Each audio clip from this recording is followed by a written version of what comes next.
आज आम अष्टम श्रेणीर विज्ञान बहिर तृतीय अध्यायटी को आलोचना करवा। आम स्वास्थ्य संपर्कित किछि गुरुत्वपूर्ण तथ्य। भारतर 11.4% लोक मधुमेह रोग आक्रांत एवं देशर 100 नियुतरू अधिक मधुमेह रोग अछंती। यार अर्थ होछि डायबिटीज। आजिकाली समस्त घरे डायबिटीज पेसेंट अछंती। समस्त प्रायतः समस्त घर डायबिटीज पेसेंट। फास्ट फूड खाइबा मधुमेहर एक मुख्य कारण। यार अर्थटा होछि डायबिटीज मुख्य कारण कौन है? Fast food.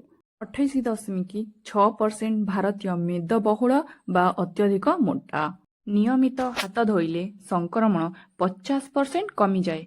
यार अर्थ कौन? सदा बेले पिला माने हाथ धोइकी खाइबा। अधिक समय मोबाइल टीवी देखिले पिलामानंक ठारे आखि सुखिला हेबा, अनिद्रा हेबा, मोटापण देखा जाए।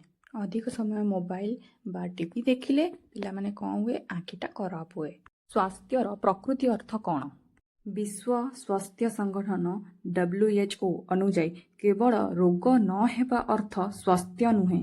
स्वास्थ्य हेउछि संपूर्ण शारीरिक, मानसिक एवं सामाजिक सुस्थता। आयुर्वेदर मत लक्षण मिश्रଙ୍କ पुस्तक घर वैद अनुसारे आम शरीर रे बात, पित्त ओ कपर समता रहिले आमे रोगमुक्त होइथाउ।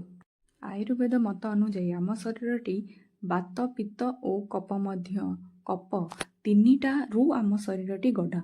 एई तीनिटा जदि आम शरीर रे समान मात्रा रहिबो आम शरीरटी रोगमुक्त रहइबो। पर देखिबा आमे असुस्थ बोली किपरि जानिबा? आम शरीरटी असुस्थ आमे किपरि जानिबा? रोग हेले आम शरीरर कौनसी अंग ठीक भावे कार्य करि पारे नाही। एहा जानिया पई दुईटी माध्यम अछि। प्रथम हेउछि लक्षण, जहा आमे अनुभव करू, जेपरि मुंडबिंदा, जंत्रणा, क्रांति, बांति इत्यादि इत्यादि।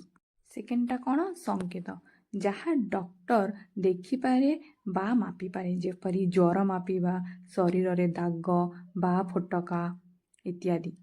रोगर प्रकार भेद। रोग मुख्यतः दुई प्रकार होइथाय।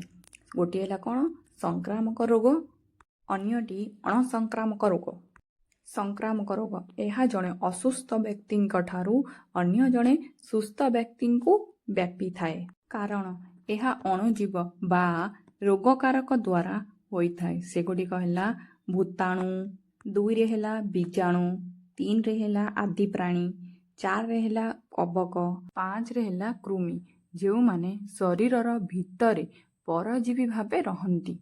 एगुड़िक हैला कौन ना? अणुजीव माने जहा द्वारा संक्रामक रोग व्यापी थाए। अण संक्रामक रोग एही रोग जनक ठारू अन्य को व्यापे नाही। कारण एहा जीवाणु जोगु नुहे बर खराब जीवन शैली, खाद्य एवं परिवेश प्रदूषण जोगु होइथाय। वर्तमान एही रोगरे सर्वाधिक मृत्यु हेउछि। एबे सर्वाधिक मृत्यु अणसंक्रामक रोगरू होइथाय। उदाहरण मधुमेह, उच्च रक्तचाप, कर्कट, श्वास रोग ओ मेदबहुल। वैज्ञानिक डॉक्टर कमल राणा दिबे अभिनय करी दर्शाइथिले जे तमाकू खराब खाद्य एवं प्रदूषण कर्कट रोगर विपद बढ़ाई थाए। 5 नंबर हैला संक्रामक रोग व्यापीबार माध्यम। वायु माध्यम रे, खाद्य ओ जल द्वारा, प्रत्यक्ष संस्पर्श। 4 रे हैला बाहक। किछि साधारण रोग एवं सेगुड़िक विवरणी। रोगर नाम दिया जायछि, रोगर कारक दिया जायछि, व्यापी थिबा माध्यम, मुख्य लक्षण एवं प्रतिरोधक व्यवस्था। भूताणु काहा माध्यम व्यापी थाए? वायु माध्यम रे व्यापी थाए। मुख्य लक्षण कौन हैला? नाक बंद, ज्वर, काश। प्रतिरोधक व्यवस्थाटी कौन? मुह ओ नाक घोड़ेइबा, हाथ धोइबा। सेहीपरि ए सबु बॉक्स गुड़िक पिला माने मने रखिबो।